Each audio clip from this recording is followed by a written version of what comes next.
Bugungi kunda internet orqali firibgarlikning eng keng tarqalgan ko'rinishlaridan biri fuqarolarning ishonchiga kirib soxta mahsulotlar uchun oldindan to'lov qoldirish holatlari uchramoqda.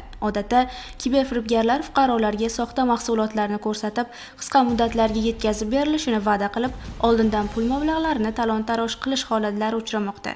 Shunday holatlardan biri 2024-yil 20-noyabr kuni Termiz shahrida yashovchi fuqaro bilan sodir bo'ldi. U Instagram ijtimoiy tarmog'ida Mebel po zakazu nomli kanalda turli xil ko'rinishdagi mebellar sotilayotganini ko'rib, olmoqchi bo'ladi. Kanal egasi bilan bog'langanda mebel zakaz qilmoqchiligini aytadi. Fuqaro tanlagan mebel 12 millionligi va yarmini, ya'ni 6 million so'm oldindan to'lov qilishini, bu oldi-sotdini rasmiylashtirish maqsadida Turon bank orqali soxta shartnoma tuzishadi. Shartnomaga asosan yarim puli to'lov qilingandan so'ng fuqaroni firibgar bloklab qo'yadi va aldanganini tushunib yetadi. Shu holatdan so'ng darhol Termiz shahar ichki ishlar boshqarmasi boshlig'iga murojaat qiladi. Surxondaryo viloyati ichki ishlar boshqarmasi, tezkor qidiruv xizmati, kiberxavfsizlik bo'limi va Termiz shahar ichki ishlar boshqarmasi xodimlari tomonidan mazkur firibgarlik holati aniqlandi va aybdor shaxslar qo'lga olindi. Hozirda Termiz shahar ichki ishlar boshqarmasi huzuridagi tergov bo'limi tomonidan jinoyat ishi qo'zg'atilib, tergov harakatlari olib borilmoqda.